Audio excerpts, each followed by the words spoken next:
Bem, então vamos para a história. Um dia, em seu quarto, Almeida Garrett, refletindo sobre o mundo, tem a brilhante ideia. Decidiu fazer uma viagem de Lisboa para Santarém. Partindo em sua viagem com alguns colegas, faz várias observações sobre a sociedade, arquitetura e vários outros pontos sobre Portugal. Naquela época, em uma de suas reflexões, viu a queda da literatura portuguesa ao ponto de demonstrar uma receita existente para escrevermos a literatura original de Portugal. Sem escrita em um dos capítulos, todo drama e todo romance precisa de 1 ou 2 damas, mais um pai, mais 2 ou 3 filhos de 19 a 30 anos, mais um criado velho, mais um monstro, mais vários tratantes e algumas pessoas capazes, por intermédios, através de algumas intenções e edições desse personagem é que fazemos a nossa literatura original. Chegam então ao Vale de Santarém, que é elogiado por sua beleza, sendo comparado ao paraíso. Lá, em meio às árvores, Garrett depara-se com uma janela cuja beleza encontra tanto ao ponto de fazer-lhe imaginar quem foi o sortudo ou a sortuda que já morou ali um dia. Um de seus companheiros de viagem lhe conta que realmente já houve história por trás dessas idealizações. E aqui começa a narrativa.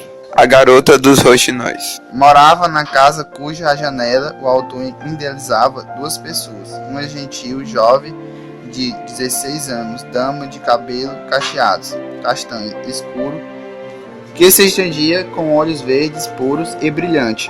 O seu nome era Joaninha, e também sua avó, que já era velha e cega. Frei Diniz era um religioso franciscano, velho conhecido da família, que toda sexta-feira aparecia na casa para trazer notícias, e essa era a sua história. Antes de seguir um rumo religioso, Frei Diniz era apenas Diniz de Ataíde. Ele já foi combatente do exército na Guerra Penínsulas. Também já seguiu ao rumo da magistratura, para só depois, por algum motivo, entrar para a ordem dos franciscanos. Em uma de suas visitas, o Frei leva à velha senhora uma carta de Carlos, outro neto de Dona Francisca, que também estava lutando na Guerra Civil Portuguesa. Porém, na carta só havia lembranças a Joaninha, que era sua prima. A velha senhora, nada. Carlos estava na guerra entre miguelistas e liberais, que foi a Guerra Civil Portuguesa para decidir quem governaria o país após Dom João VI ter morrido. Dom Pedro I, que era conhecido como Dom Pedro IV em Portugal, ou Dom Miguel. Um fato curioso é que Dona Francisca e Frei Diniz mantinham algum tipo de segredo em relação a Carlos, mas ninguém sabia.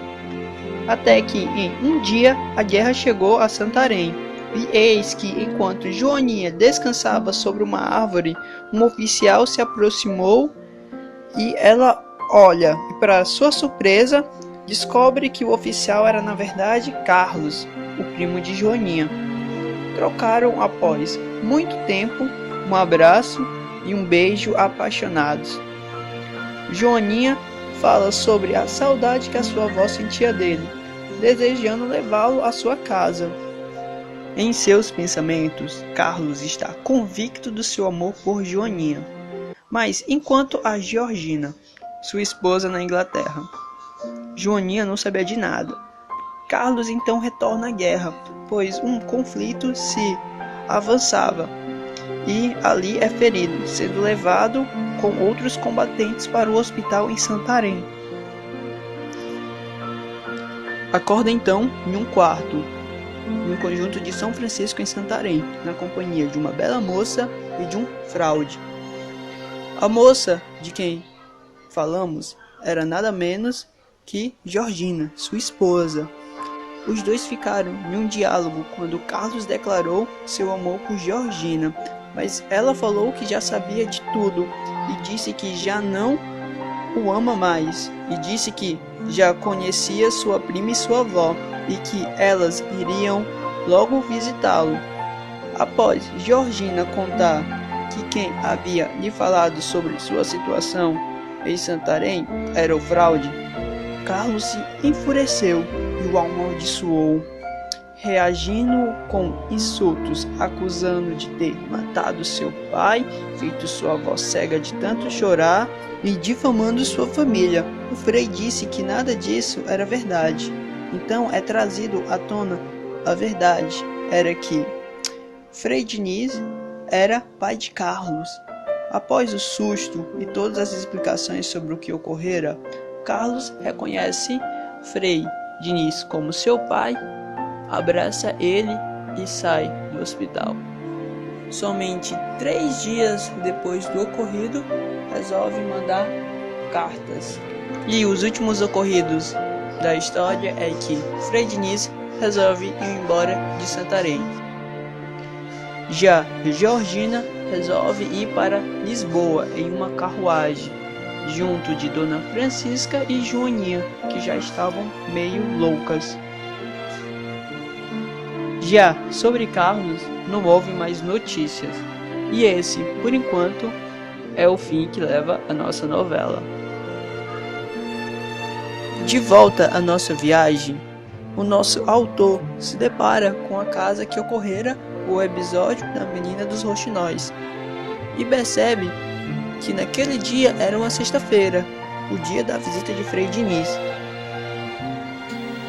Só aproxima-se da casa e entra. Depara-se com 2 de seus personagens, Frem e a velha cega. O Frem conta que Joaninha já está no céu e, quando questionado sobre o destino de Carlos, diz-lhe se assusta, pois não sabe como o Garreto poderia saber da história, mas acaba entregando-lhe a carta que Carlos teria enviado 3 dias após sua partida. Os capítulos finais são as cartas de Carlos e sua prima explicando tudo. Carlos conclui que Joaninha sempre foi seu verdadeiro amor, mas recusa-se estar com ela ou com qualquer outra mulher, pois assim só as faria sofrer. Joaninha, como já foi dito anteriormente, enlouquece e morre. Georgina converte-se ao catolicismo, fundou um convento na Inglaterra e tornou-se abadesa. E o rumo de Carlos foi se tornar barão, será deputado qualquer dia, ainda cita o autor. Tenho visto alguma coisa do mundo e apontado alguma coisa do que vi. De todas quantas viagens, porém, fiz, as que mais me interessaram sempre foram as viagens da minha terra. Almeida Garrett.